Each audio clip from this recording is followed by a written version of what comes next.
SNDP യോഗം പ്രകാശ് ബ്രാഞ്ചിൽ ഗുരുപൂജ സത്സംഗം നടത്തി. സി കേശവൻ കുടുംബയോഗത്തിന്റെ നേതൃത്വത്തിൽ നടത്തിയ ചടങ്ങിൽ ശിവഗിരി മഠം ശ്രീമദ് ഗുരുപ്രകാശം സ്വാമികൾ മുഖ്യ കാർമ്മികത്വം വഹിച്ചു.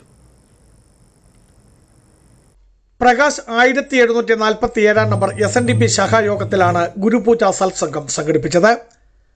ആത്മീയവും ഭൗതികവുമായ ഒത്തുചേരലുകൾക്കൊപ്പം അംഗങ്ങൾക്കിടയിൽ പരസ്പര ഐക്യവും ക്ഷേമവും ഊട്ടിയുറപ്പിക്കുക എന്നതാണ് ഇത്തരം സത്സംഗങ്ങൾ കൊണ്ട് ലക്ഷ്യമിടുന്നത്. ശാഖയിലെ സി കേശവൻ കുടുംബയോഗത്തിന്റെ നേതൃത്വത്തിൽ സംഘടിപ്പിച്ച ചടങ്ങിൽ ശിവഗിരി മഠം ശ്രീമദ് ഗുരുപ്രകാശം സ്വാമികൾ മുഖ്യ കാർമ്മികത്വം വഹിച്ചു. ശാഖാ പ്രസിഡന്റ് PR ജയകുമാർ പൊട്ടനാനിയിൽ, secretary M Sajikumar Mailankal, C Keshavan കുടുംബയോഗം കൺവീനർ ഷീജാമോൾ റെജി വെളിയങ്കുന്നേൽ, ചെയർമാൻ അഞ്ചുമോൾ ബിജു വൈശംപറമ്പിൽ എന്നിവർ നേതൃത്വം നൽകി. ബിജു വൈശംപറമ്പിൽ, ഇടുക്കി വിഷൻ ന്യൂസ്, ഇടുക്കി.